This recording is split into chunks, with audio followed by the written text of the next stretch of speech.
sétimo ano, tudo bem com vocês? Espero que estejam maravilhosamente bem, meus queridos. Então, ontem, na nossa aula ao vivo, nós falamos sobre o grupo dos moluscos, aqueles animais de corpo mole, certo? Então, só fazendo uma retrospectiva rapidão, né, nós estamos vindo aí de algumas semanas falando sobre os seres vivos do reino Animalia invertebrados, certo?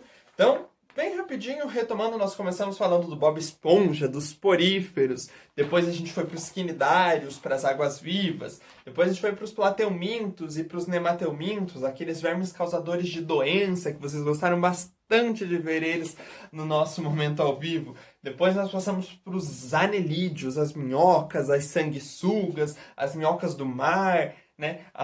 Gostaram bastante de ver, principalmente aquele pessoal que estava almoçando na hora da aula. Foi bem divertido a gente falar sobre os anelídeos, certo? Ontem falamos então dos moluscos, dessa outra classe ali de invertebrados. Pela lógica do livro, nós entraríamos nos artrópodes. Porém, os artrópodes são um grupo muito gigantesco, com muita variedade de animais, e eu quero deixar para falar sobre esse grupo no nosso momento ao vivo da semana que vem. Então hoje a gente vai pular esse grupo dos artrópodes e nós vamos lá para a página 25 do MD de vocês para falar sobre o grupo seguinte aos artrópodes, que são os equinodermos. Então pega papel, lápis, caneta, borracha, MD lá na página 25 e bora lá, meus queridos. Cabeçalho no caderno, Escola Terra Mater, São José dos Pinhais, a data de hoje, agosto. Estamos chegando ao fim do mês de agosto de 2020. Conteúdo: equinodermos. Habilidade: conhecer as especificidades dos equinodermos. Então, basicamente, a gente trabalha sempre com o mesmo objetivo, né, nesses conteúdos, só mudando ali o grupo que a gente está vendo. Quem são os equinodermos, então, prof?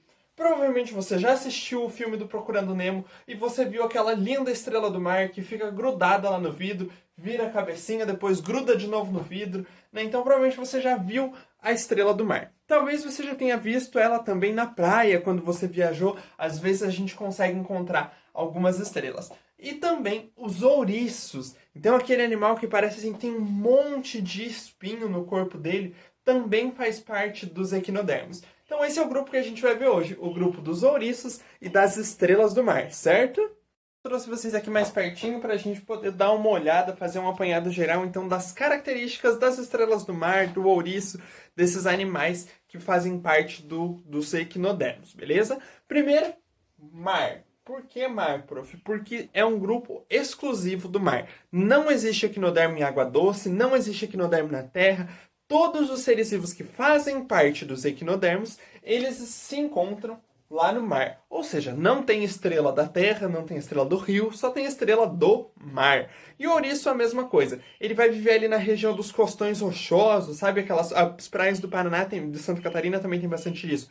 Aquelas grandes pedras, né? Naqueles onde a água do mar para, ali é um lugar bem propício para o desenvolvimento dos ouriços, né? Então sempre regiões do mar. Nós não temos equinodermos fora das regiões marítimas, beleza? Características gerais, então. Vida livre. O que quer dizer a vida livre? Todo mundo lembra, né, que vida livre, o que é vida livre? São aqueles animais que não são parasita, ou seja, todo mundo vive livremente. A estrela do mar vive, se ela não estiver no aquário, igual lá no Nemo, ela vai viver livremente a vida dela. O ouriço é a mesma coisa. Ninguém é parasita, ninguém causa doença pra ninguém. Eles são animais bem de boa, que ficam lá na deles, bem tranquilinhos. Show? Outra característica: endoesqueleto. Essa aqui é uma das características principais. A gente vai falar na semana que vem sobre exoesqueleto, quando a gente estiver falando do grupo dos artrópodes. E aí aqui é um grupo que tem endoesqueleto. Endo quer dizer dentro. É uma das grandes novidades evolutivas, né? Faz uma estrela, um coração, uma seta, mas marca bem esse endoesqueleto. Por quê? Porque o endoesqueleto é um esqueleto interno que tem dentro, ou seja, muito similar a nós. Lembre-se, nós estamos falando de invertebrados, animais que não têm a nossa coluna vertebral. Mas esse aqui é o primeiro grupo de seres vivos que vai ter um esqueleto interno, muito similar ao nosso. Por quê? Porque se vocês olharem, os equinodermos vai ser o último grupo de invertebrados que a gente vai ter. E depois dele, os animais que surgem são os cordados, aqueles que já têm a coluna vertebral igual a gente. Então esse endoesqueleto é bem importante porque é dele que vai surgir na linha evolutiva a coluna vertebral no reino dos animais, beleza? Marquem bem. Endoesqueleto quer dizer esqueleto dentro. Primeiro grupo que tem isso. Simetria radial.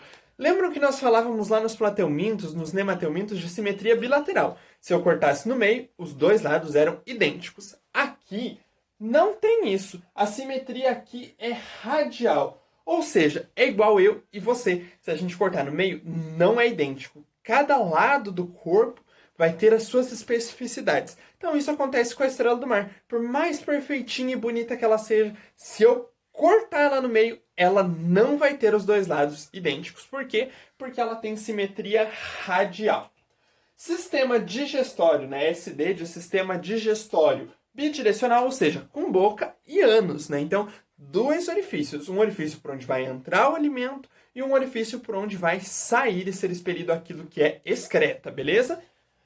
Sistema hidrovascular. O que quer dizer isso? Dentro do corpo desses animais tem um sistema de água que vai permitir que ele consiga, por exemplo, a estrela ficar grudada lá no vidro, que ela consiga se movimentar. Então é como se o corpo dela fosse preenchido por água, né? Então, o sistema hidrovascular quer dizer que o corpo, a parte interna do corpo, vai ser preenchida por líquidos, beleza?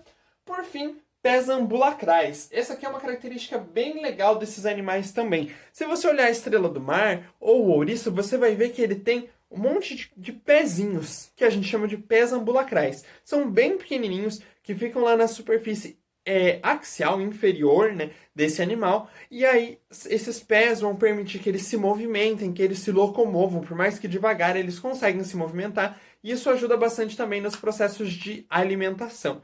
Lembrando que muitas vezes esses animais vão ser carnívoros, né? Então vão se alimentar ali do fitoplâncton, né? Lembram do plâncton lá do desenho do Bob Esponja? Também. O plâncton ele serve de alimento para esses equinodermos aqui, porque ele é um animal bem pequenininho que vive no mar. Então esses pés ambulacrais vão permitir a movimentação desses animais. Então essas basicamente são as características mais específicas dos equinodermos, das estrelas do mar e dos ouriços, beleza? Acho que deu ali um apanhado bem geralzão para a gente conseguir entender. Lembrem sempre aqui desse endoesqueleto, porque é uma das características evolutivas mais importantes da gente entender, para que depois a gente comece a compreender como que vão surgir então os vertebrados, os grupos que vão dar origem a nós, seres homens, né? A nós da espécie humana, beleza? Por hoje era isso, pessoal. Acho que deu para compreender direitinho.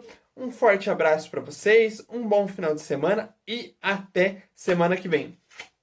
Um beijo.